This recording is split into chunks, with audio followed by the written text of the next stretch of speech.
Hello, and welcome to the Marvel Alliance podcast, where we cover anything and everything to do with the Marvel Universe. From the comics, TVA, and movies, we will go from the Earth 616 to the Mojoverse to the TVA in order to bring the Marvel Universe right to you.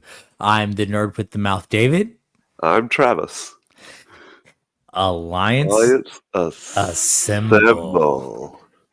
So, volume 252. How is it going? Travis Hines filling in for our man Chris Balga, who is off on vacation. How are you, my friend? I'm doing well.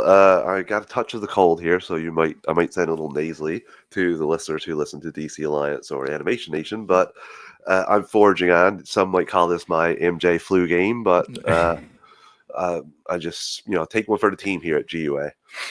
All right, How coming you in doing? clutch. I appreciate you working through. I'm good. It's been a long work week, so I've been working, dealing with some family stuff with a sick relative. So I've been balancing that with work. But other than that, been doing good. Just getting prepared. So I've got a busy this week and next week are pretty busy. Then week after that, I will be out, and you will be filling in for me instead of Chris when I am out of town. So it's a Maybe I'll get busy to see whirlwind. Daredevil. Maybe I'll get to see Daredevil in the costume in that episode. I know, right? It's been long overdue, but other than that, I'm doing good. Um, Heck so yeah, yeah. we've got Daredevil episode 3 to talk about, and everything else. So I'm really excited about that. Before we get into that, I will get into some of our network plugs. We are part of the Geek Ultimate Alliance Network with 6 shows covering a wide range of geek and nerddom. To see the full schedule, check out the show notes below and subscribe to the Geek Ultimate Alliance on Twitter at GUA Podcast Network. So you know when all the shows drop. We also have a Patreon, so if you'd like to throw a couple shekels our way, we've got 2 tiers. We've got our $1 tier, which is our tip jar's way of saying thank you and that we're doing a good job. And we've got our $5 tier with ad-free episodes, early access, and Patreon exclusive shows. So we just had Patreon exclusive. We can watch this all day. The Marvel Alliance MCU rewatch with Chris and Brent going through all 24 movies from the Infinity Saga. We have Tales from the House of X rewatching the Fox movie lineup. You guys over at the DC Network has DC films through the years. Joe has his Multiverse Minutes doing a Disney dive. We're on the 1st and 15th. He looks at animated classics. So we have a large variety of various things. Star Wars Network, it's really popping off over on the Patreon. We like to thank our patrons. We can't do this without you. And if you want to join us on Patreon, go to www.patreon.com/GUA network to join. And if you can't join us and want to, you can rate and review us on your podcast feeds, including Apple Music, Spotify, or wherever you get your podcasts from. And now, last but not least, we would like to thank our official sponsor, which is our good friends over at organicpricebooks.com. Organic Price Books is official sponsor of Marvel Alliance. They sell graphic novels, omnibus collected editions at great discounts on everything in stock and pre-order items. So you can earn rewards on every purchase. I definitely recommend that you guys go out and check them out. They've got some really great stuff right now. And if you use the code MarvelGUA at checkout, you get $2 off on every order. That really goes and helps the show. So again, coupon is MarvelGUA. We have a link in the description. So I encourage you all to check them out. Like I said, they've got some great stuff going on there. You see the Wolverine Omnibus, Moon Knight, She-Hulk, just some great stuff. Devil's Reign, if you've been following us with Daredevil, Devil's Reign is in my opinion, great story. Some people may feel otherwise, but just some good stuff going on. King in Black, for those of you who have watched Venom recently, and things going on with the Marvel MCU. So go ahead, check those guys out at organicpricebooks.com and use the code GUA at checkout for $2 off your order. So, Chris, episode 3 of Daredevil, give me your non-spoiler overall thoughts. I enjoyed this episode, not as much as the first two, of course, because there was just a little bit more action, and I kind of like seeing Daredevil kick butt. But the courtroom scenes were good. seeing Matt kind of throw out that Hail Mary was nice. I won't go into like spoiler details, but that was kind of nice to see that happen. And I was shocked at how this episode ended. So uh, I was expecting it after hearing like just the narration over what was going on, but I didn't expect it to be so abrupt. So yeah, I like this episode, David, but I don't know if I like. It's not my favorite, but it moved a lot of stuff along, and I can't wait to see what's going to happen in the next episode too. Yeah, I will agree that out of the 3 episodes we've seen so far, I will say this is the weakest of the three, but the bar is high. So if you're the weakest out of a high bar, that's saying a lot about you. It was definitely a move the story along type episode. I thought that Hector slash White Tiger got a lot of shine in just his overall personality with this. But yeah, it was a good episode overall, and I'm expecting them to go much higher going forward from this. I hope so. And again, I think when Matt finds out about what happens in this episode, I think it's going to really spur on what we are hoping to see.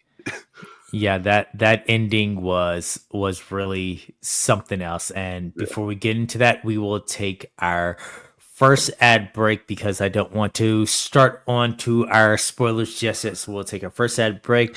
Listeners, if you're listening on this on podcast, the volume may be a little loud. We don't control the ads that you will hear, but they are coming up in 3, 2, 1. Here we go. All right, so let's deep dive into the episode. So, episode 3, The Hollow of His Hand. It starts off with Matt arriving at the jail to visit Hector. He asks Hector how he's been doing. Hector has not been fed while he's in custody. So, this goes back to the previous episode where he was a little bit roughed up while in custody. It shows that the cops really aren't treating him the way that any prisoner should be treated, with respect and dignity. You can tell, okay, the cops are sticking together with their their band of brotherhood. Hector brings up Luquillo, which is a beach in Puerto Rico. He describes it as the most beautiful place on earth. The first white tiger in the comics was born in Puerto Rico, making him the first Puerto Rican superhero. So we get a nod to that, as Matt promises Hector he will see that beach again. Don't know if he's going to be able to live up to that promise, but Yeah, that is a lofty promise about Matt. How do you feel about Hector, his situation, not being fed or taken care of, and you can tell like we the knew that police was going to aren't giving happen. him The any favors. tattoos in the previous episode, we knew that was going to happen. But I love how Matt just identifies himself with the White Tiger because essentially he could be in that very same situation if the roles were reversed. So I do like you can see he gets more and more frustrated with the situation as this episode goes on. Yeah. So, like I said, Matt promises him he will see the beach again. He's going to do everything in his power to get him out. We then cut and we see Devlin, a character from Vanessa's meeting in episode 1 that she was having with all the bosses, and he is trying to hijack a truck. After they refuse, Devlin shoots both men in the truck, and we get a little situation with what's going on with the crime in the city, how it's still continuing. The people who are under Vanessa's watch are operating just like they were to a degree when they were under So Fists. that's the new Wesley, right? Like that's just essentially the new Wesley.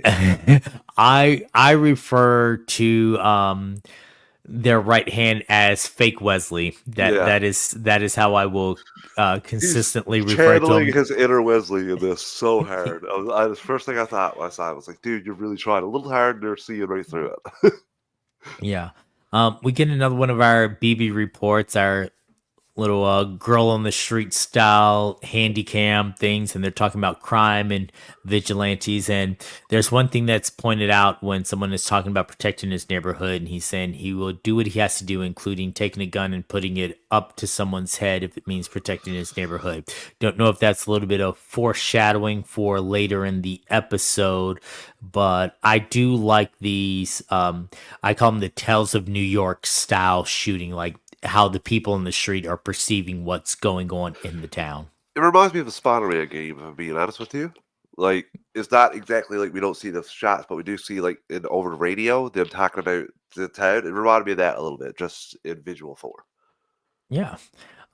It's a cool representation of this is how New Yorkers are feeling. This is how they're Yeah. feeling about the crime. This is how they're feeling about vigilantes, and this is the quote unquote real man's view of what's going on. So we move on to Fisk and Vanessa sitting at a table for breakfast. Now, this is much different than how they were before. If you go back to season one of the Netflix show, when they were having breakfast, they were very lovey dovey. Vanessa comes, wraps her arms around him as he's making his omelet. They go and then pick out suits together. But this time it's a much different tone. They're at this huge table. They're sitting far apart from each other. You can tell the tension between the two. Like, what are they doing? Eating food, Bruce Wayne style. There, like, get closer together. You don't have to be so far away. You know what? I did not equate the Bruce Wayne style, but now that you mention it, yes, that's exactly what it is. That's the I'm down here, you're down here. All we need is Alfred walking between the two, serving on opposite ends of the 20-foot table. You see Fisk eating an egg, like just cutting up egg. I'm like, okay, just that's your wife. And like you said, they were a lot closer, so you could clearly see it or something between them that they need to work out. Yeah, Vanessa mentions that there's a painting for sale and that it could wash 20 million through that sale, suggesting that one of the endeavors that she has taken over since she has been heading up the crime in his absence is a little bit of money laundering. This reminds her to lay off the crime. Vanessa seems annoyed by this and not knowing really his purpose behind being mayor. You could tell they are just definitely, as husband and wife, not on the same page. And this is where I'm a little. I have a question. I wonder if is Fisk really going to try and do stuff to make the town better, and then his relationship goes to crap, and he just goes evil mode, or does he have a master plan that he's worked to that he's not sharing with Vanessa? I don't know why, but like because a little bit later he's like, "Let the rats eat themselves," and I'm like, what are you doing here? You used to rule with the iron fist. Like, is there a master plan, or you really want to save the city? Is that what like your crazy thinking? Yeah, I have a friend in town and they were watching this episode and they haven't seen much other than season one. So while they have missed a chunk, they even said they're like they are totally different from what I remember them being a couple. He's like, I thought he was infatuated with her and she was with him, and I'm like, yeah, it's definitely a show that is a different side of them. Fisk goes on to remind her to basically lay off the crime. Vanessa seems annoyed, not knowing his purpose as mayor. She And thinks he's then the being punished. She thinks he's being punished. yeah, Yeah. the campaign manager comes in and tells him about the truck incident from earlier in Red Hook and how it will not help drive up interest. And Fisk says to call Chief Gallo and make it a priority. So I'm wondering if the Red Hook district that they mentioned will play in a role for his campaign. Is he securing this area for a reason? Is there a purpose behind him wanting to have Chief Gallo make sure that people are comfortable with the Red Hook district, or is this just more his anti-vigilante stance? I hope he ends up getting like a secret base by the end of this season that he can operate in, kind of like Spider-Man the animated series. Yeah. Like I could use a tower or some secret warehouse that he's just this is where he's operating from. We saw Vanessa in episode one was operating basically out of a you store it facility. We need him out of somewhere a lot more fitting to his role. Vanessa, Fisk tells Vanessa that the world of violence is no longer their concern. But as he says this, we get a nice zoom in on his knuckles, and Fisk has been using his fist for something. So we don't know if he's been punching a wall out of anger, or if Somebody's he's been face. yeah, or if Adam is somewhere in a meat locker hanging from a hook, getting it taken out You at on. least know he'll use a jacket over him to punch. We saw that the last season. Yeah, like he will get his hands dirty, but not truly dirty. Like he'll Yeah. wrap your face up. He's not going to make direct contact. We then cut to Matt's knuckles as he's washing them off in the bathroom and is approached by Officer Powell, who is somehow still alive. I mean, the man got thrown into a refrigerator, head knocked off the floor, neck contorted in a crazy way. I thought there was no way that he was surviving that beatdown in the last episode, but here he is with a couple of bruises on his face. He did a bit better than the other guy who had his arm or wrist snapped. So yeah, I do like that we didn't see that guy. That's one thing I did appreciate. Yeah, so he and Matt both go back and forth, kind of threatening each other. Matt tries to play the blind man role, and Pal's basically like, "You fight very well for a blind man. Let's not play this game." They go back and forth. Hey, what if I told on you? What if I told on you? And it's this, you know what? At the end of the day, you risk more as a cop than I do as a lawyer. So why don't we just call this a wash? And then they end up walking away from each other before the court scene. Yeah, and it just sets the tension for the court going into Yeah. the court. Yeah. It's definitely will get touched on later with their interactions, but I did like this early interaction between them with him saying basically like you fight very well for a blind guy, so there's something more here. There's something up with you. There's something up with you. Yeah. They're not thinking the Daredevil route, but there's definitely there's more than meets the eye. We cut to Cherry walking behind a Muse painting that's on the side of a building with the Punisher logo with the words "triggered." So when I saw this and I saw Muse's name out in the corner, I was thinking that maybe it was just like in our real life how the police have co-opted the Punisher logo, and this was their way of saying, "Hey, we don't like what's going on. We feel a certain way." And it was his interpretation of the police being triggered by the vigilantism. So they're going to go with the biggest anti-hero there is, the Punisher. Who doesn't really go around killing superheroes, though. He kills the bad guys, not superheroes. So, yeah, not really understanding you guys there. Just like with real life, I am wondering why certain people are co-opting this symbol who, if the Punisher were real, he would not be on your side. You guys are taking up his mantle. You're taking up his symbol. You're pretending like he would be one of you. But in reality, you are everything that he is against. He's against the police corruption. He's against hurting the innocents and things like that. So for you to take his symbol... cult I know of that's going on right now. Well, not right there. So, Cherry, who is working with Matt, shows up to where they're holding Nikki Torres, the witness from the platform. He gives Nikki a party favor, as it was, to keep him calm and ready to appear before court. And that's when we cut back to Officer Powell on the stand. He states that he's been with the force for 15 years, including 3 commendations of excellence, 1 for integrity, 2 for community service. I really don't know how the community service plays a part in this, but hey, I guess you picked up some trash on the side of the highway. Makes a sympathetic figure to the court people, and I'm like, oh my god, you just look so greasy, dude. Yeah, like you very much look like a tryhard, especially when half the galley in the courtroom is filled with other cops and service members. Like, who are you trying to impress with this? Yeah. He states that he volunteered to work on New Year's Eve because he wanted his coworkers to spend time with their families. If that wasn't the most pandering moment as a witness, I was like, he is definitely trying to endear himself. Honestly, when I saw that, the first thing I thought of was that Sure Jan gif that we see all the time for GIF. That's the first thing I thought. Yeah, that's why you did it. You volunteered at the kindness of your heart. Yes. Yeah.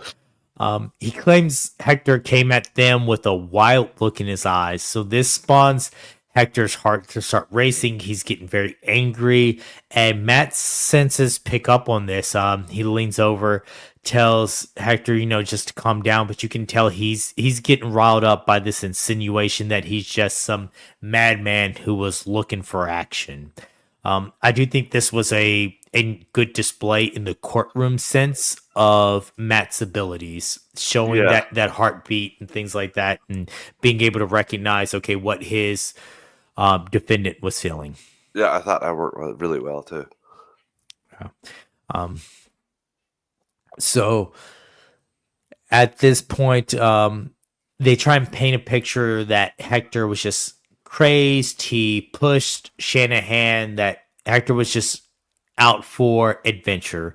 Matt begins his cross examination by teasing Powell about his black eye, including quoting a boxing quote about best way to avoid is to not get hit. And it kind of, you could tell it unsettles Powell just a little bit. Like he's really poking at him and grinding those gears there. I feel like that. I don't know if that would be a legal thing to do. Like, I feel like if someone legally reviewed this episode, they'd be like, "Yeah, like that would get rejected immediately, be like overruled or whatever you say." Courtroom again, I can't remember now. Yeah. Objection, sorry, and then overruled or whatever. So I feel like that would be one of the things. Like, he's not talking about anything; he's antagonizing the witness. Yeah, I follow a lawyer on YouTube who sometimes will go through shows and give his I think okay, I've seen this that YouTube channel before. Yes. yes, this is what would really happen in this, and I would love to see his take on those jabs that Matt was getting at Officer Powell, because he was really getting it in there. Yeah. Matt pushes Powell to admit that there was someone else on that train platform, which, I mean, New York City, everything we've seen about New York City, him saying he's like, there was no one playing an instrument on there. There was no one begging for money. You mean to tell me that there was absolutely no one on this platform? He goes, except for this confidential informant that you have, Nikki Torres. Isn't that right? And Powell's continuing to state that I have no idea who this Nikki Torres is you speak of. And then he fills him in and tells him like he was an informant for the NYPD that worked closely with you and your partner, and that Yeah. kind of really puts him back, and he can't even answer. He says, "I don't know" or something, and that's it for him. Yeah. He's like, as I stated, I don't know who that is. At this point, we can hear an officer from the 15th precinct with a Punisher tattoo on his neck, same as, again, Officer Powell had the one on his wrist, same tattoo, stating that Nikki Torres can't make it to testify. So this is showing that the 15th as a whole, plus probably a wider network of cops, like that, there's some shadiness going on, and this is not contained to Shanahan and Officer Powell. No, but I do like that in a little bit. They do show that there are some good cops as well because of some of the reports that we read. Yeah. So we start with the transport of Nikki Torres, who is scared he won't make it to the trial. We have a cool back and forth of Matt sitting there waiting on the trial to start. It's the next day, and Nikki Torres trying to get to trial. Cherry is stopped by Officer Powell, who's on a police cruiser bike, and he's like, "Hey, asshole, open up the back of the car. I know you got someone in there." They go to the back. Even though Cherry identifies himself as a former police officer, things like that, he's getting no respect from Powell. They open up the back of the car, and Nikki isn't in the van. It's obvious that this is Matt's first rodeo. He did a little sleight of hand while getting Nikki there. I did very much like this scene of the we're waiting in court to see if Nikki gets there versus Cherry trying to get Nikki there, and you having this moment of will they, won't they? Yeah, just before that, he gave him some drugs to get him on the stand. Which, if the other people knew that, his like Yeah, testimony would be testimony's out of the window at that point. Like yeah. you basically bribed him to be your witness. Like any good lawyer would argue that he's only being a witness for you because you gave him drugs. So Nikki shows up to testify. Matt's like, cutting it close there, buddy. Like we were really getting down to the wire. He reveals that he had been busted before, and that sentence was taken away because he decided to become a confidential informant. He gave the police some information and agreed to give them more information in exchange for giving his testimony. Matt begins to question Nikki about what happened that night, him being on the platform. Nikki's heart starts racing and he's looking out. You can see some of the officers there. They've got very tight jaws and they're They're clenched staring him up. down. They are burning a hole through Nikki's soul and his heart is beating out of his chest. Matt can hear it, and at that point, Nikki states that he was at home alone that night, not on the platform. And Matt's pissed, the cops are laughing, and their entire case is blown up. Were you expecting Nikki to change his testimony after they got him there? Not until I saw him looking at the cops, then I knew he was going to. And Matt, as I Matt, not going over the testimony with him multiple times or anything. And again, you give him drugs, and you can see him kind of like have a little bit of a freak out. He's not a reliable witness, so yeah, I figured it was going to go off the rails, but I didn't think Matt would throw out this Hail Mary that I thought was already ruled out of the whole trial. So in the previous episode, I thought he got this white tiger thing ruled. Like, you can't mention this or bring this up. And then Matt brings it up. It's just like, is that even allowed? Wouldn't you automatically lose the case? Like, Yeah. So yeah, it again, I would love to hear from a true lawyer, like how this would play, how the surprise pop in of the witness would play, and everything else. It just seems like in any other situation, this would not fly. We then cut to fake Wesley showing up to a meeting between the parties that were involved in the dock situation. He states that Luca owes Victor 1.8 million for what happened. Devlin states that he doesn't want to pay that and that he doesn't take orders from the mayor's errand boy. And I love this next line where fake Wesley turns around and says, "I don't work for the mayor, I work for the man." So I took that as him saying that he works for Kingpin. Yes, he's around the mayor, he's around the mayor's family, but he's not part of the mayor's office. He is definitely part of the Kingpin's plan. yes, and this, good luck, tracksuit guy. You'll get your head popped off by Kingpin at some point in this season. You Yeah, I don't pop like off like that. Not even with Kingpin not around. You don't pop off like that. When he snaps, that's it. you have to know at this point that by challenging the Kingpin or one of his representatives that you were going to face his wrath. I mean, we had the guy in season 1 who was so scared after he said the Kingpin's name he literally threw his eye on the spike of a Oh yeah, I fence. remember that. That was crazy. So for you to go and challenge the Kingpin, I'm like, it that probably wasn't the best idea. No, not at all. Even though he's been caught a couple times, still, like, he's going to come back with a vengeance. Yeah. McDuffie, Matt, and Cherry are then seen talking about how they adjust the case. They give a couple of options, and Matt suggests that Hector just gets on the stand and tells the truth, prays for the best, and hopes that the jury sides with his truth. So I don't know how this strategy is going to work because it's not always, as I've seen in many episodes of Law and Order, it's not always about the truth. It's what the jury perceives. So And I'm going to be honest with you, the other strategy where they read out the police reports and had other people eyewitness testimony, that was the more compelling stuff. And didn't even mention doing that. I'm like, that would have been the plan, wouldn't it? Like, let's get them to believe that he's a hero.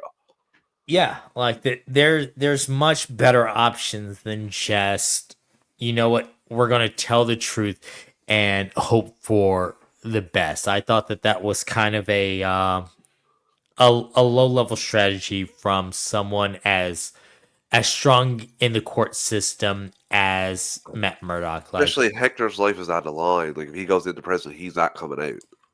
yeah, Yeah. and you know what you're up against here. You know that you're up against the police force. You know that you're up against a system of people who already view that he's guilty and they want him to go down. So hoping for the best in this situation, it is maybe not the best strategy that I would have employed. Um, But we hey, then it's cut. TV. Yeah, you know what? It's if it was as real and as boring as normal court proceedings, then we wouldn't be watching. No. Um, so we then get to Fisk and Vanessa. They're sitting at counseling. They're having a conversation before the counselor comes in. Vanessa tells Fisk that what she had planned with the 1.8 million and that she's determined not to let things fall apart. Fisk states that sometimes peace needs to be broken and chaos reigns.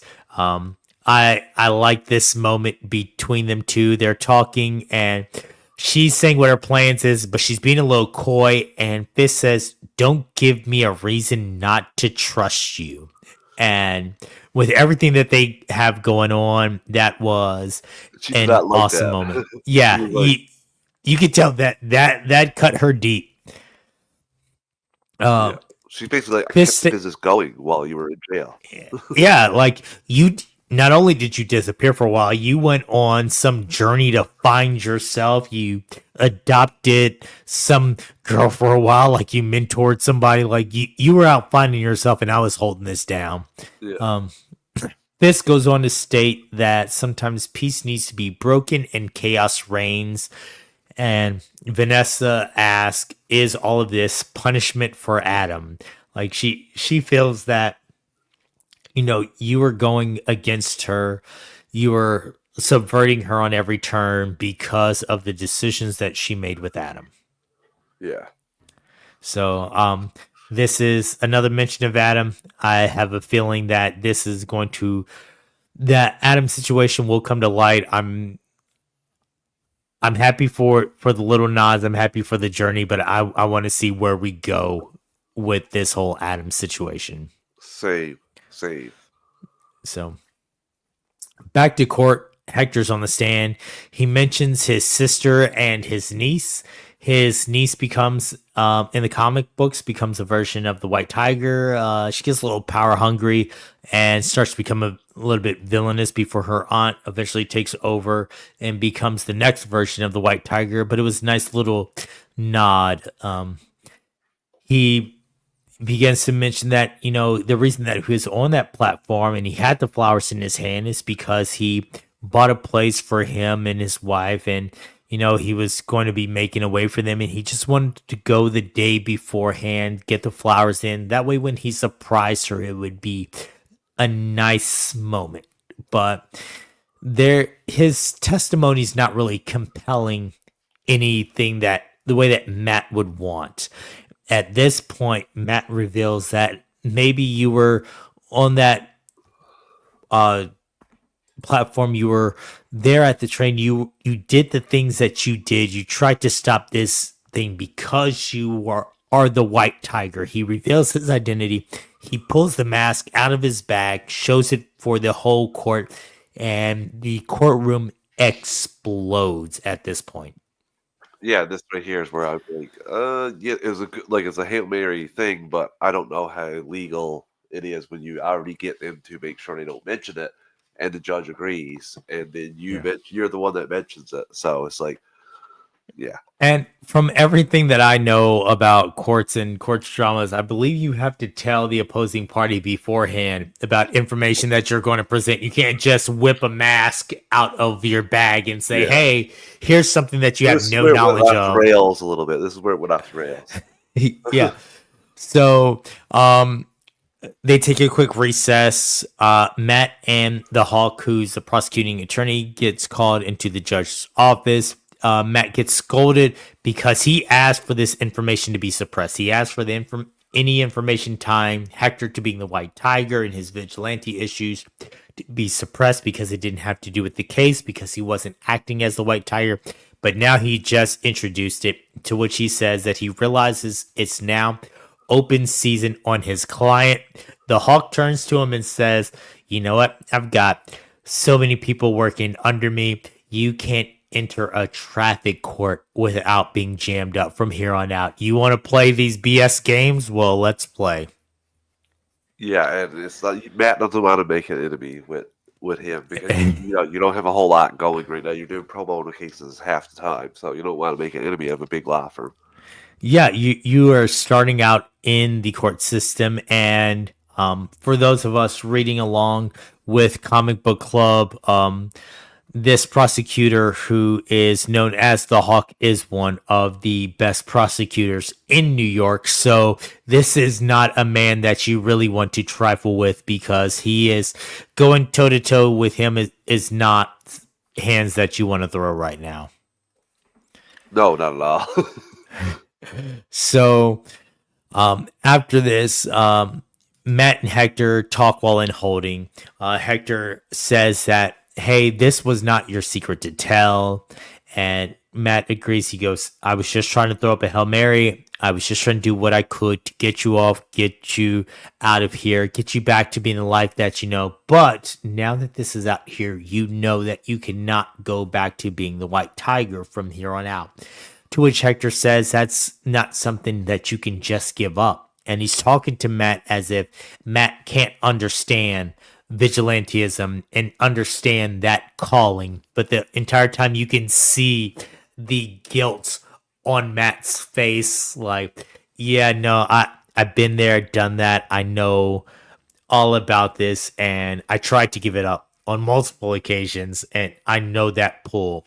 But I did like this scene between those two, and Hector saying, when you feel called, when you know it's the right thing to do, you just can't give that up. I also thought the most powerful thing was it was not your secret to tell. Yeah. I like that part too.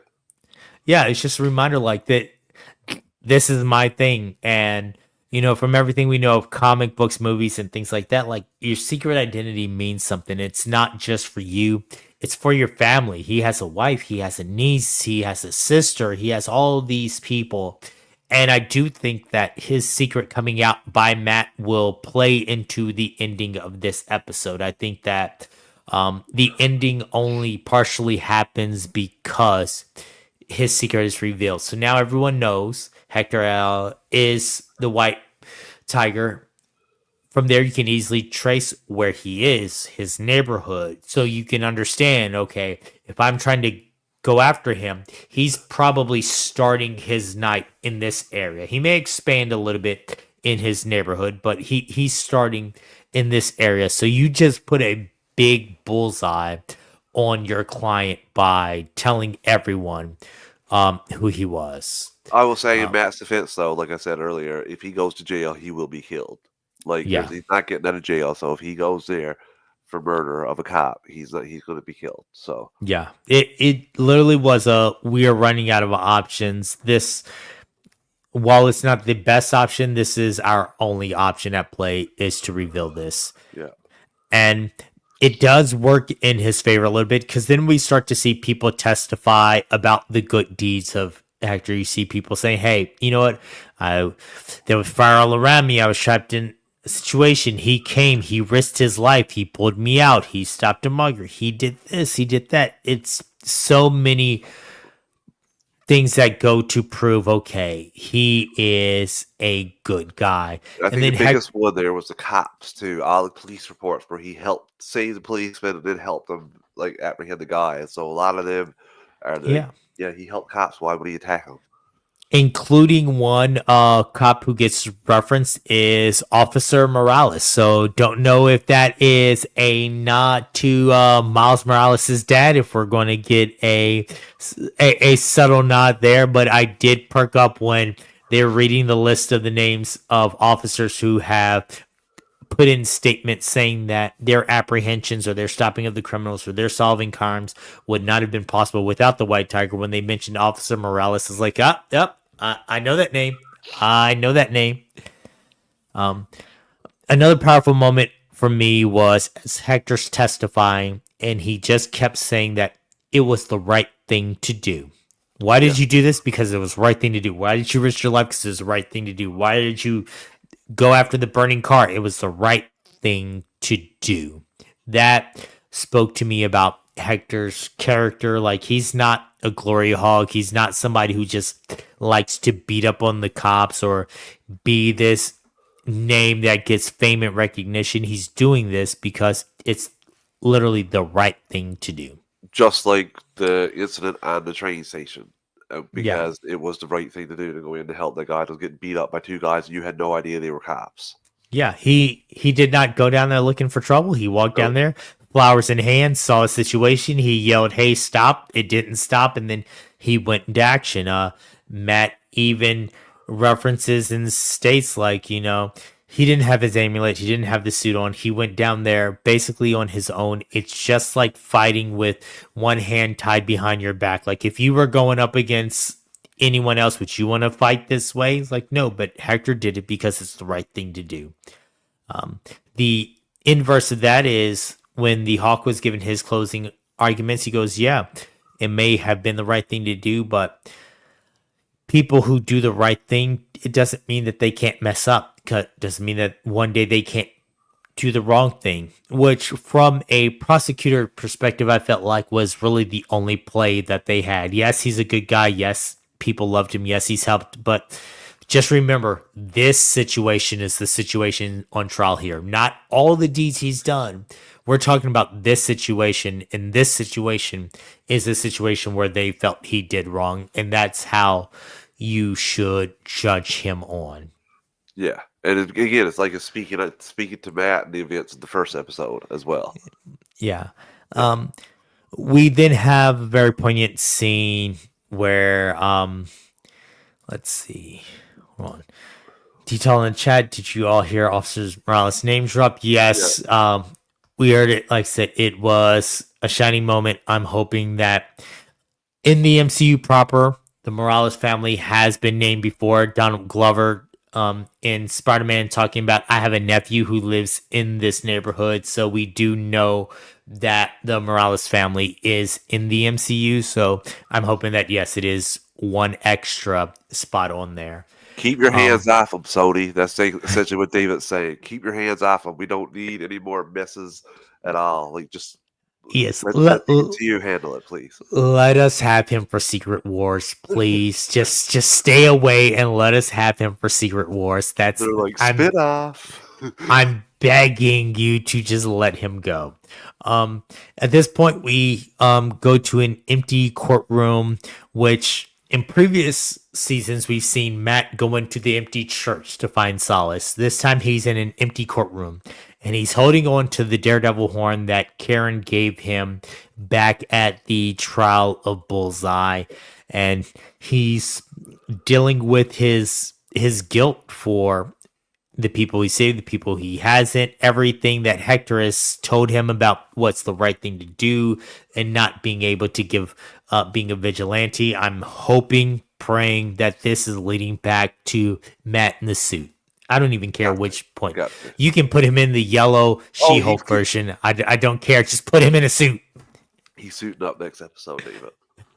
So at this point, we get the verdict, and as someone who read the comics, I was expecting this to go one way. They were so dramatic reading the counts. Count one of murder, not guilty. Count two, not guilty. Manslaughter, not guilty. And the way that Hector just emoted all the pure emotions as these verdicts were being read out, you could see with each one the relief and the tears start to flow that he was not going to go to jail.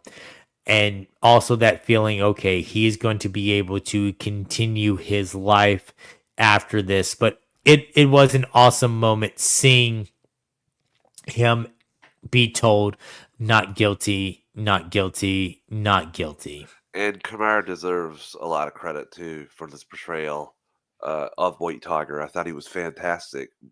And like you said, even just conveying that with his face and the emotional, like just the way he did that was great. And again, he's passed on, but this was a performance that is pretty dang good in my opinion.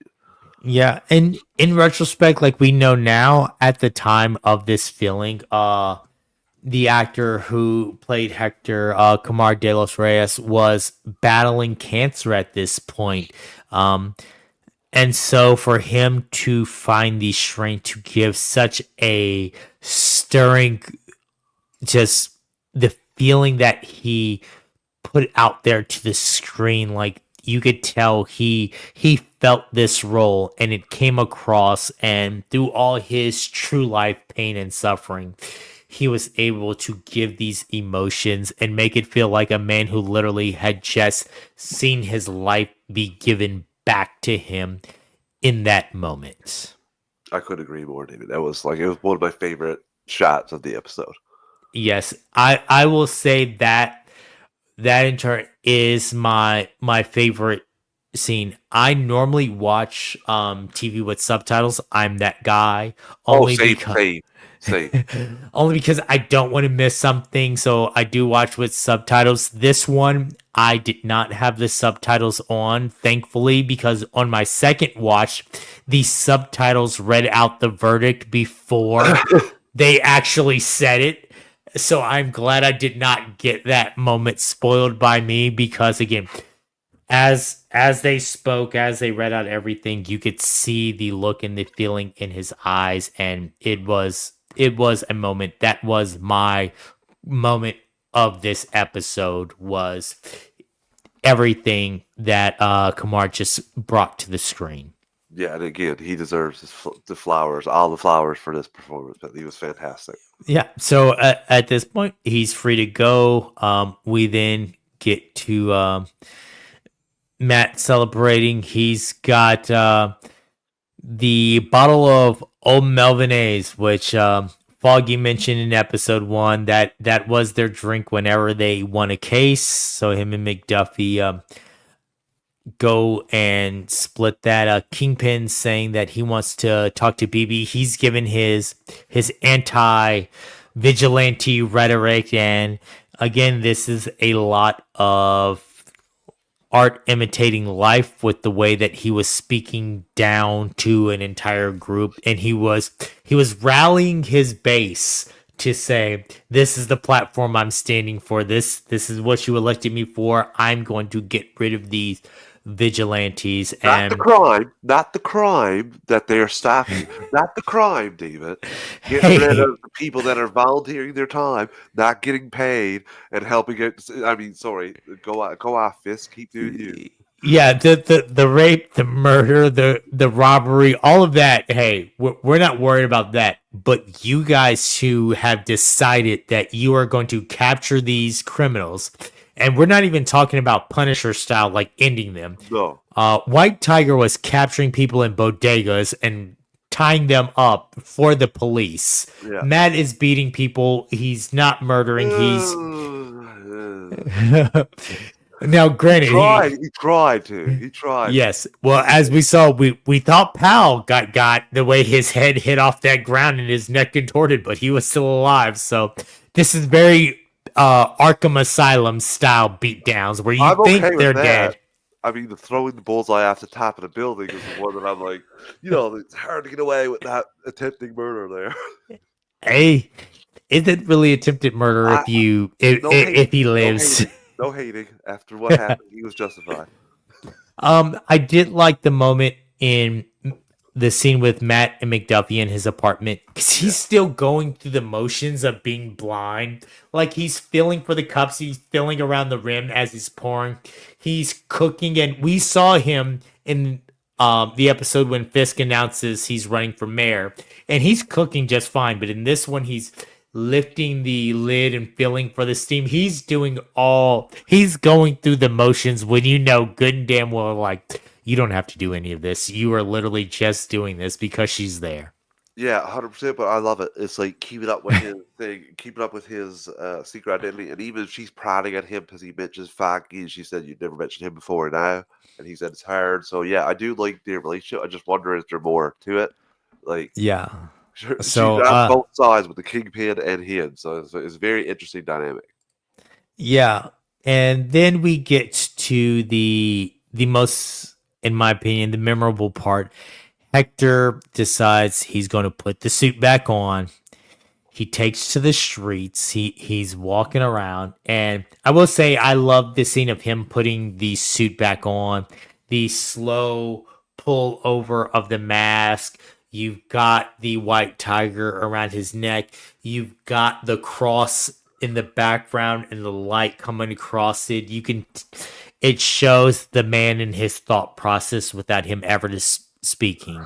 Unfortunately for him, Kingpin is narrating over the top of this, which spells definite destruction, and this was super abrupt, and I could not believe it. I figured he was going to get brought to an alley, beaten, and then, like, but no, it was just bang. It was like very Soprano style.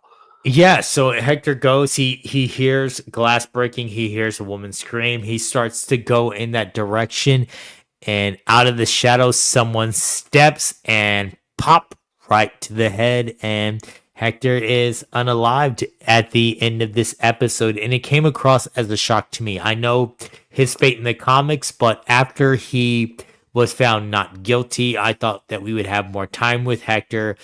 But nope, this episode ends with him being unalive. And the part that really had me go, and my friend also who was watching this was really shocked with the person who shoots Hector in the head. They then turn to camera, start to walking, and you see the Punisher logo. And the first thing out of their mouth was like, wait a minute, that's the Punisher. I thought the Punisher only dealt with the bad people. It's like, did the vigilante just kill the vigilante? Like, what's going on here? But they did a good job, even in the courthouse, setting up the son. I'll just call him Son the Punisher. Not really, but Yeah. yeah, they did a really good job of setting up that. I like that payoff, and apparently that wasn't in the original. Like it was like you'd find out next episode that he was part of it. So I did like how they put this in there with the like the blatant. Here's Punisher, like he's our dad, like because obviously you gotta get Frank involved. So this is what this is gonna do. Yeah, we've had some foreshadowing with the cops and the Punisher logo, so it does lend a conversation. Was this Frank? Was this someone else? I definitely am leaning towards this. There's no way Oh no that way, this was no way, Frank. no way. No This is way. gonna get Frank out of wherever he's to right now. Is this Matt Yes, ended up fighting him because of this?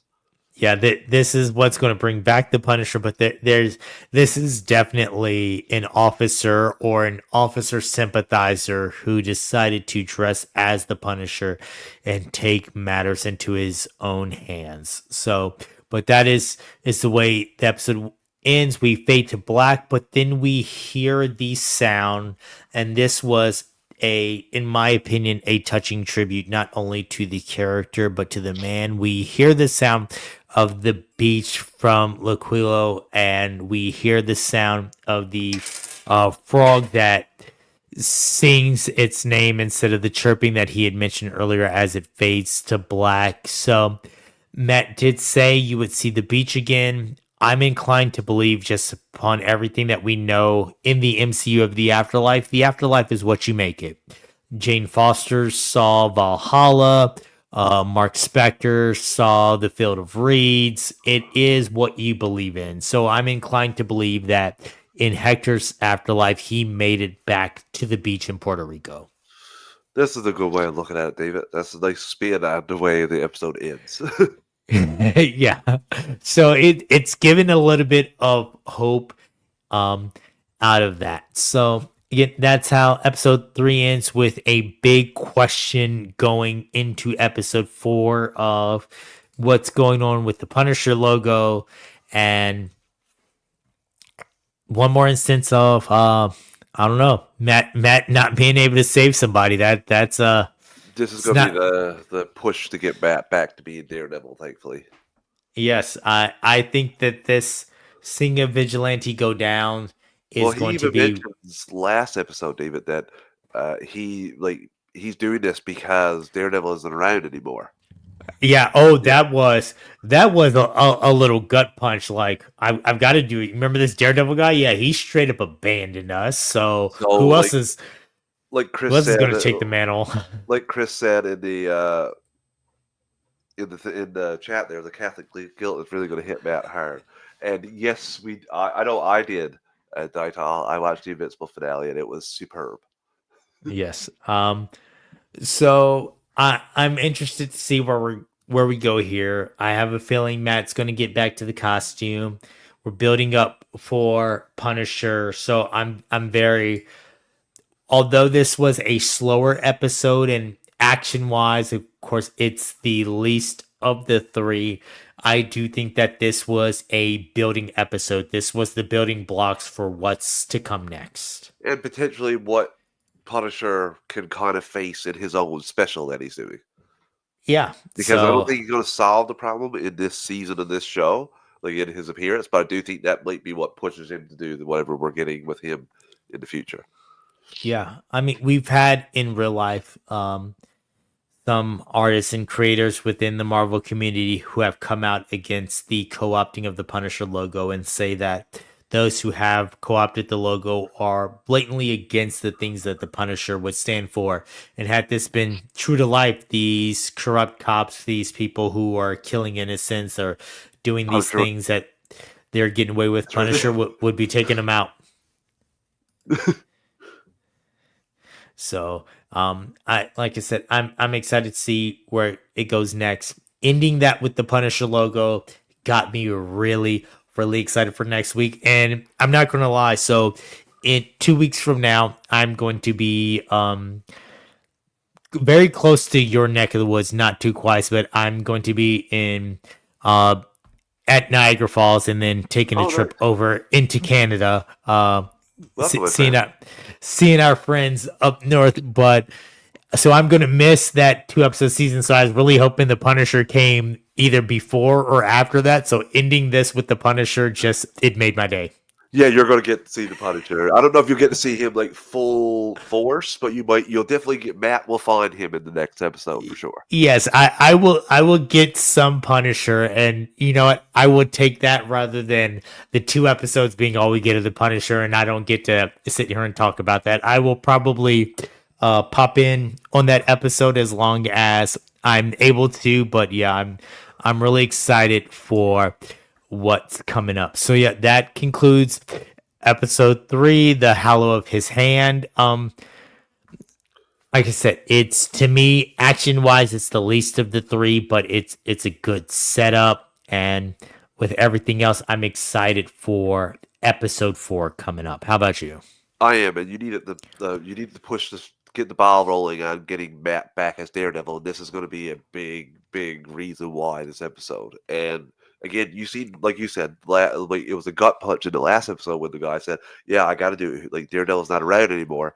And I do think this stuff is going to stack up on Matt's conscience, and I can't wait to see him go back. And the moment that Fist realizes that Matt is wearing the Daredevil costume again, yes, give that to me. Inject that into my veins, please. Yes, I'm here for the suit up, and I'm not gonna lie. I hope that our good friend and co-host Brent can join us while wearing the helmet again. If he suits up, Brent, if I know you're listening, I need you to pop back in with the Daredevil helmet on again if he suits up. That is your mandate. That was a nice touch last episode, I must say. Yeah. So again, that concludes episode 3. We do have some news this week. Before we get into that, we are going to take our next ad break. Again, listeners, we don't control the ads or the volume, so just be prepared. But here we go in 3, 2, 1, and we're back. So news this week, and touching on the ending of that, it's very telling that this is where that episode ended, because we had some news from John Bernthal himself. He was speaking as he's doing, talking about his new movie, The Accountant, and he was at South by Southwest, and he told the Hollywood Reporter in regards to the Punisher that it would be dark and it would not be Punisher light. I promise you that. So at the South by Southwest premiere of his new movie, The Accountant 2, on Saturday, Bernthal told the Hollywood Reporter for the upcoming project, "I care very deeply about Frank. I'm really grateful that I'm getting the opportunity to tell the story that I think fans deserve. We're giving it our all, and we're trying to tell a Frank Castle story that we're going to turn our back on the audience. It's not going to be easy. It's not going to be light. I think it's the version that this character deserves, and I'm just beyond honored and grateful that we get the opportunity." When asked how it would compare to the Netflix show, Bernthal responded, "It's going to be dark. Frank has no interest in breaking out of the darkness. It's not going to be easy. I don't know if that's the Netflix tone that it's going to be, adding, it would not be Punisher light. I promise you that. So, Bernthal's involved in the writing and the producing of this. Again, I honestly feel like John Bernthal knows this character. He has taken this character to heart and he is going to do it justice. So, what do you think about this not being Punisher like? They're not going to water down this version of the Punisher. I knew this was going to happen the moment Bernthal was coming back as Punisher, because he would not have came back without it being as close to the Netflix as possible. Just in terms of tone, like he wouldn't come back to like pal around with Spider-Man, like in a fun way. That's not what he wants to do with this character, and especially what they're doing in a Daredevil series like this one here, where the cops are co-opting the Punisher logo. So that is a story, like you said, that is present day life too. So they're really going to sink their teeth into that. And I think I read somewhere he wasn't coming back first, and then when they made the changes and stuff, he agreed to come back and do this too. So yeah, I do think he's getting what he wants in terms. But why wouldn't you after the Netflix series? Why wouldn't you let him like help you shepherd in the Punisher in the MCU? Yeah, I mean, if this is an opportunity to get the Punisher, bring him mainline in, I'm all for it. Him saying it's not going to be Punisher light, they're not going to water it down. He's going to do justice for the character. I'm very excited about this because, like I said, he knows the character. He has really done his homework on the character. He's done multiple interviews about walking into comic book shops and them telling you need to read this. This is what you need. Don't take it lightly. Including one comic book store owner basically telling him, "Don't you f this up." And that is a mantra I that, saw that interview. That was a good one. That yeah, was a good one. he has Yeah. carried with him, that he's not going to mess this up. He's going to hold true to that, and I'm excited to see where this goes. And I'm also a little bit biased because one of my factor fictions was that we would get a Punisher continuation. It's not the series, but it is a special. And you know It what? is. So character continues on Fact or Fiction. Correct.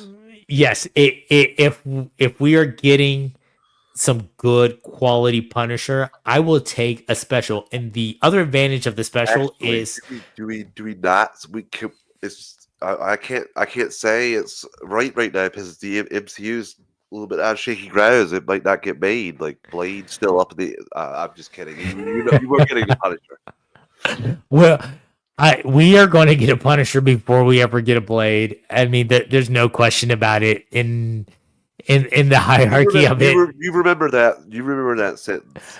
I I'm gonna say it now. We're gonna get Punisher before we ever see Blade or before we ever see Armor Wars. I'm calling it. You can quote me on that. You could take that to the bank. I will put my money where my mouth is on that. So if I lose, whoever wants to cash in, you can get a crisp high five. The highest of five. So other news this week is Stranger Things star Sadie Sink is joining Tom Holland in the next Spider-Man movie. So this was a nice little news tidbit to come out this week. So according to Deadline, with production set to start later this year on the next installment in the Spider-Man franchise, series star Tom Holland looks to found a new co-star. Who is no stranger to popular IP. Sources tell Deadline that Stranger Things star Sadie Sink is set to join the sequel from Sony Pictures and Marvel Studios, as Tom Holland is already set to return. Marvel and Sony have made no comment on this, but there is a lot of movement in this, and it has not been confirmed who Sadie Sink will be playing. Again, going back to an old factor fiction, I'm hoping some people have been like, oh, is she going to be the truest version of Mary Jane? I don't think so. I am hoping that this is our introduction into the X-Men with our Oh, redheaded Jean Grey.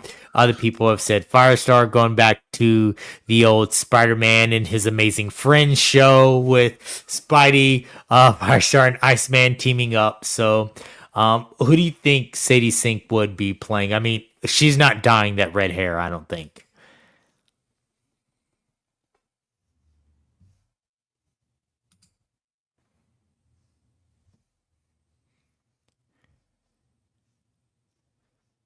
Right. I think we lost Hines maybe for, as he said, his internet could be going out. go back.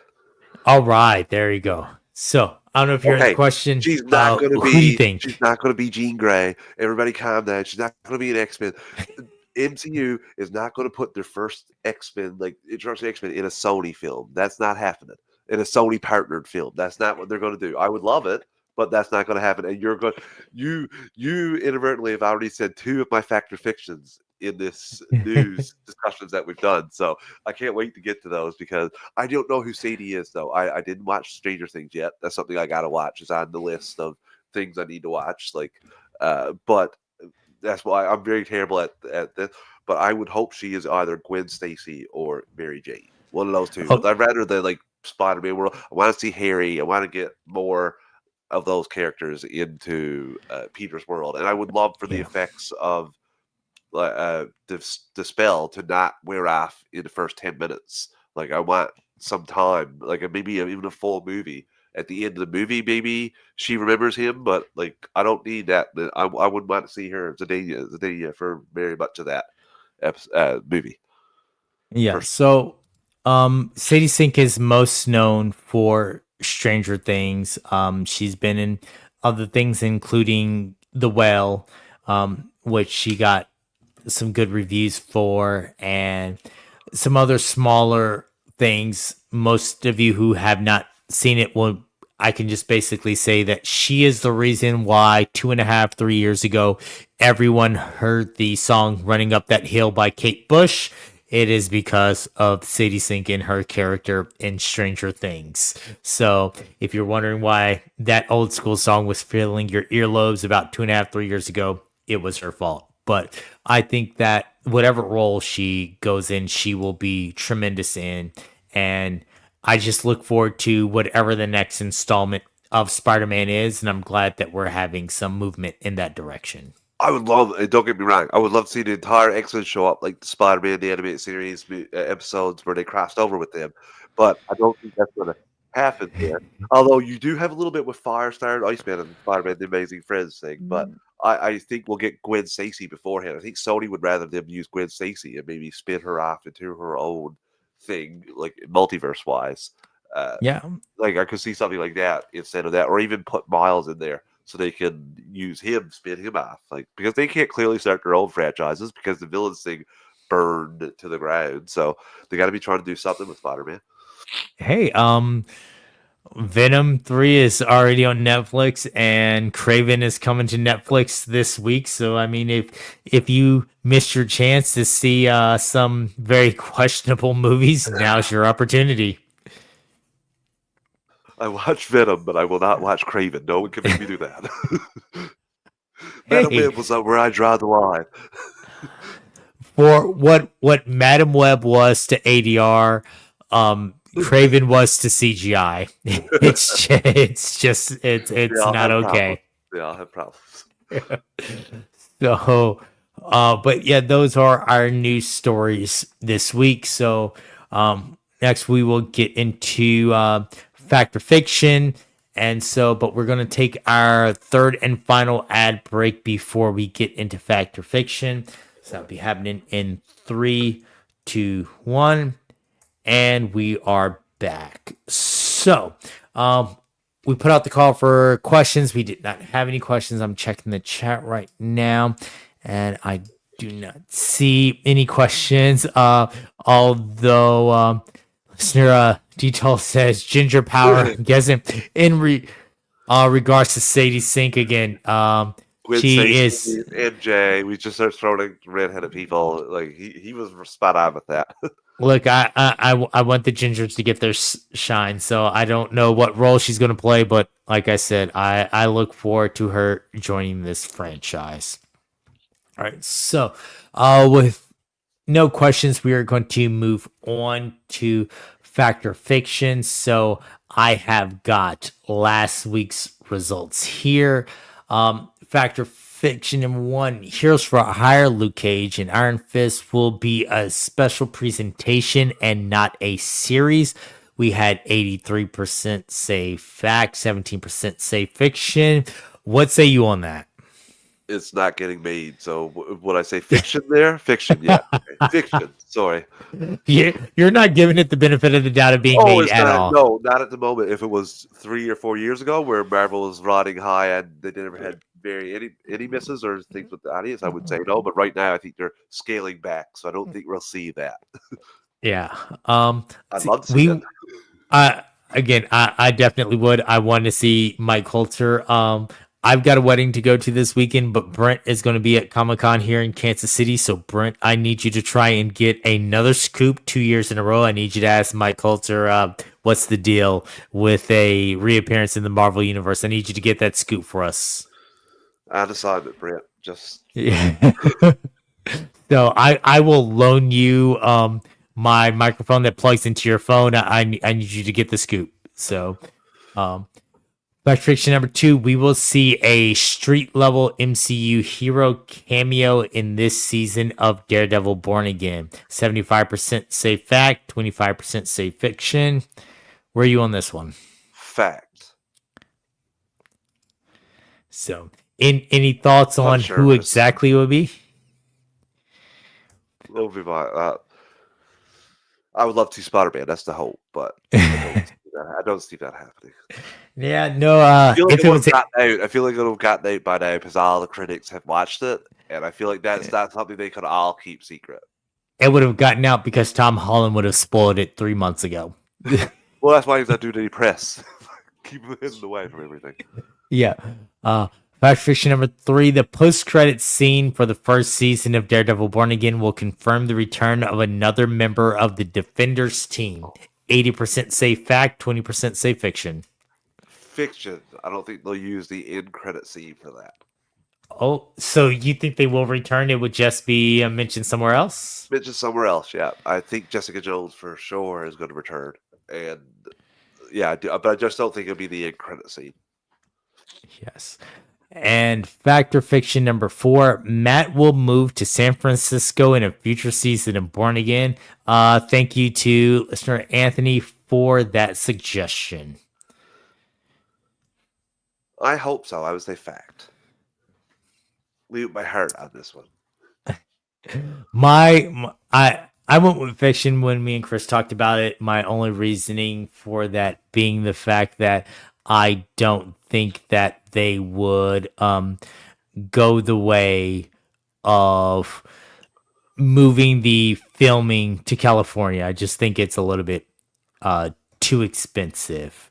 But if it wasn't for that, then yeah, I would say that it was a fact. Now with our sponsor, organicpricebooks.com, right now they have on pre-order the collection for Daredevil Going Out West. So if you want to hear about his adventures in San Francisco, again, head over to organicpricebooks.com. Use the code MarvelGUA at checkout for $2 off. But yeah, if you want to see what it was like for him in San Francisco, you get your chance. But I don't think within this show that they are going to take that route just because filming in California, it's just a little bit too expensive. Maybe they might be able to like make it look like California being somewhere else and just pretend, but I don't know. I think that's like Dave said, is a whole thing to move your production or change your production to a different city entirely, a different environment, because that's what it is, California compared to New York. Yeah, and I think New York and some of the city moments are a lot more replicable on a sound stage than you are just the vast, the sunniness of California and things like that. Yeah. So, all right. So those were last week. So this week, as our guests, Travis, it is your turn with Fact or Fiction. So Let us have it. Oh, okay, Daredevil will appear in the next Spider-Man film. I'm not talking about the lawyer, Matt Murdock. I'm talking about the actual comic suit, Daredevil, suited up, is going to be in there. Spider-Man's already had heroes fit to the last one. He had Doctor Strange. I do feel like Daredevil's hot right now. He was in the Spider-Man film before as the lawyer, so I feel like this next film he'll be maybe helping him stop or they'll both try to stop the same villain or something or criminal early on. I do think we'll see a sighting of Daredevil in the actual suit. I will say fact on this just for the simple fact that I think this is happening after Secret Wars is when Spider-Man 4 will take place. So by that time, worlds have merged, everything's come together, more people are working together. I think you will have that nod to the street level part. Whether they fight together or if it is something as simple as him getting advice like he did from Tony when we saw the Iron Man suit in the first Spider-Man, I do think that Matt in the suit will make an appearance. Number two, Jean Grey will not appear in the next Spider-Man film. Shout out the insider for that one because he could not be more wrong on everything DC that he says. So I have seen he got a couple hits with Marvel, but he's always wrong with DC. So I'm shouting him out here and I'm going against him and saying Jean Grey will not appear in the next Spider-Man film.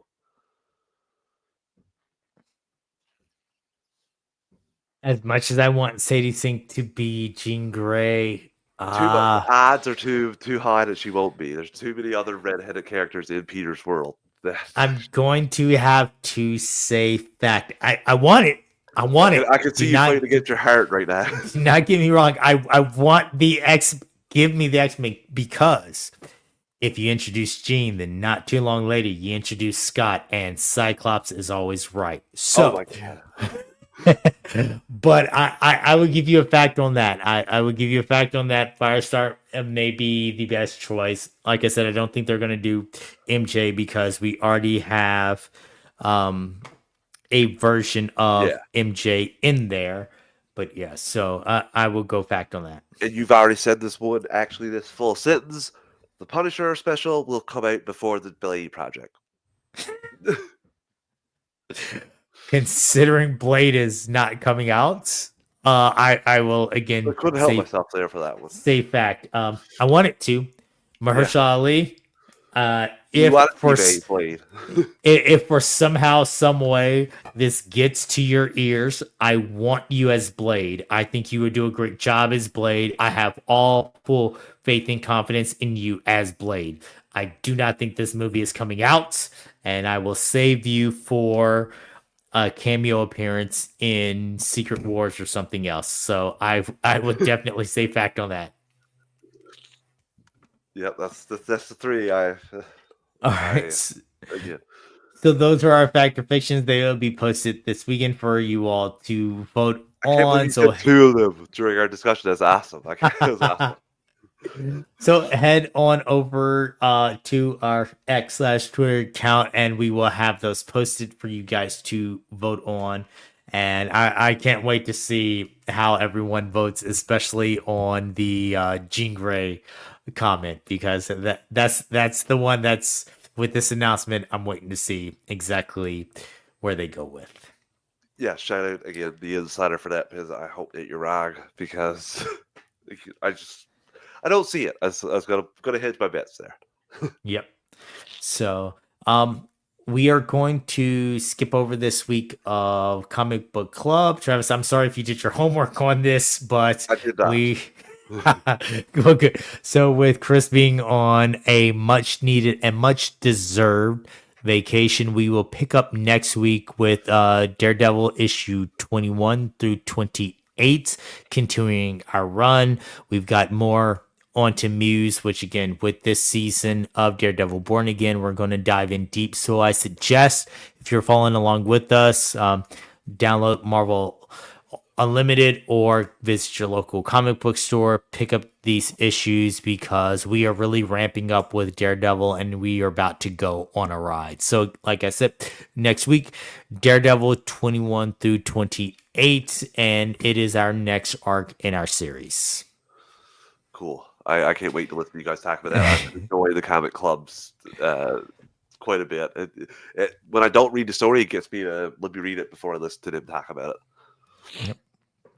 So again, we would like to thank our sponsor, Organic Price Books. Again, use code MarvelGUA at checkout for $2 off every order. Use our referral link listed in the show notes below so they know that you are a Marvel listener. Again, that's code MarvelGUA at checkout. They've got some great stuff going on. They provide immaculate packaging, shipped straight to you versus both US and internationally. So for our friends in Canada and other places, you can get your books from organicpricebooks.com. Go ahead, get you an omnibus or collectible edition right now. We'd also like to thank our Patreon subscribers. You can follow the podcast on Twitter/X at Marvel A Podcast. You can follow me at the Phantom. That's with a 0, not an O. You can follow our man Travis. Travis, what is your handle? At Travis_156. All right. You can email the show at marvelalliancepodcast@gmail.com. You can follow the Geek Ultimate Alliance Network on Twitter at GUAPod Network. Feel free to tweet or email if you want to provide feedback, ask questions for us to answer to the show. Rate and review on Apple Podcasts or whatever you get your podcast from. Travis, tell the listeners where else they can listen to you, find you, and everything else. Oh, shucks. I thought you asked that when I said Travis_156, but my thing cut out for half a second, so apologies, listeners. You can find me on Twitter at Travis_156. I also do 2 podcasts for GUA Network, DC Alliance. We go live Fridays at 7 p.m. Eastern Time normally, and the Animation Nation, where I look at all animation across a multitude of fandoms. Thanks again for having me, David. It's been so much fun. Even though, like I said, there's not a lot of action, there's so much tension in this episode, and like we said, a lot of like building towards the next few. I can't wait to see you guys talk about the next episode next week. I'll be in the chat. So again, thanks for having me. Man, it has been a pleasure. We always love having you on.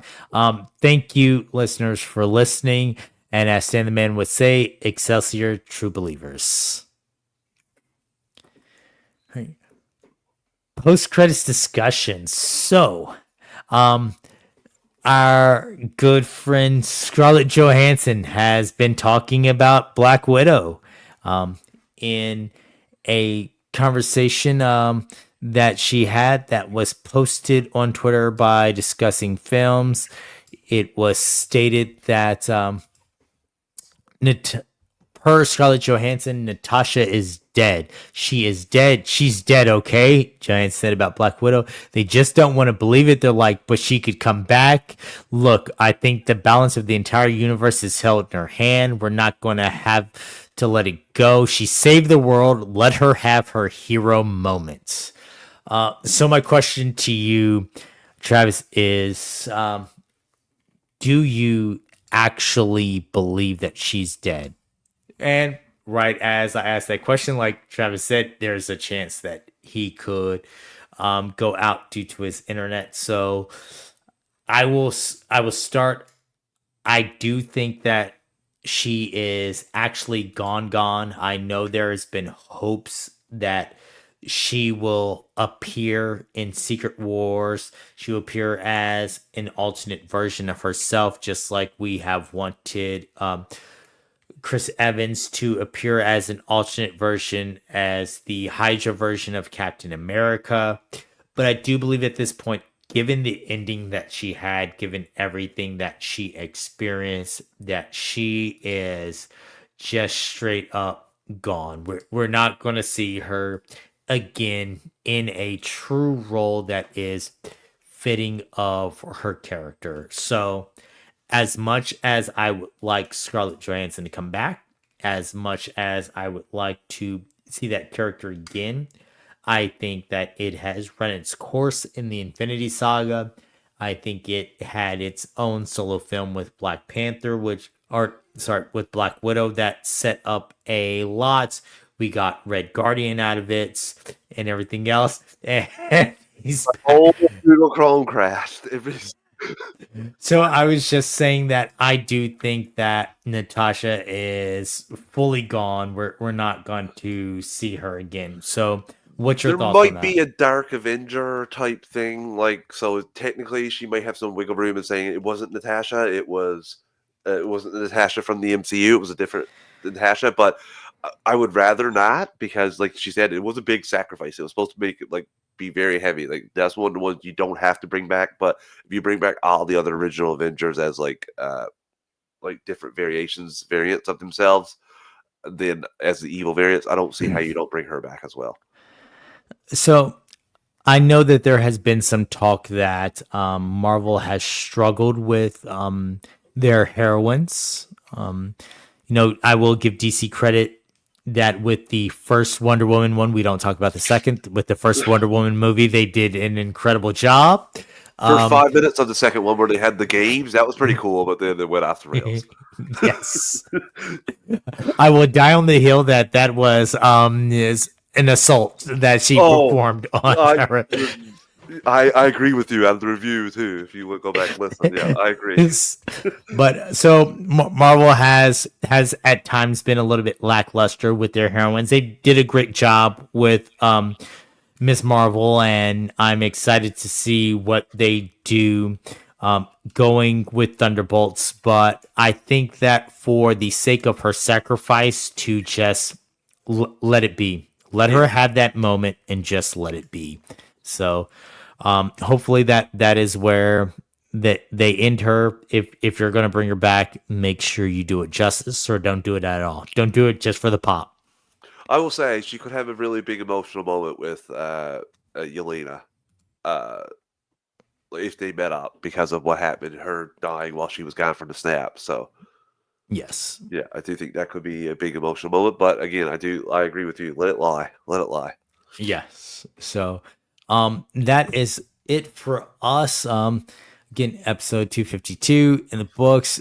Again, Travis, I appreciate you filling in while Chris is out. It has been wonderful catching up with you in the Marvel aspect. So anytime that you want to come back, of course, come back. Again, you'll be filling in for me in 2 weeks, and I think that when I'm gone, it's actually another 2 episode week. So Oh, I you're gotta get gonna some get it. action. I'll get some action in the combat. Yeah, yeah, you're definitely gonna have a good one because I looked ahead. I go, oh, that's the week that I'm missing. So yeah, so But I again, thanks for having me, David. It was so much fun, and it's very easy to get lost chatting with a show like this. And we had no action yet. We went for an hour talking about the show because there's so much emotional like spots with each character, and you yeah, build. And I can't wait to see how the stuff plays out, like you said before, in the next few episodes. and I think that these slow emotional beats are the ones that build up for the action episodes. So you need that balance, and as long as it's not a 3 episode arc of just court scenes, I watch enough Law and Order on Fridays that I get all that. I'm happy with this. I can't wait to see Fists in game. I can't wait to hear what that is. I can't wait to see who he's punching with those fists. Ooh, So, all right, everyone, thank you for joining us. We appreciate it, and we will talk to you guys next week. bye everyone.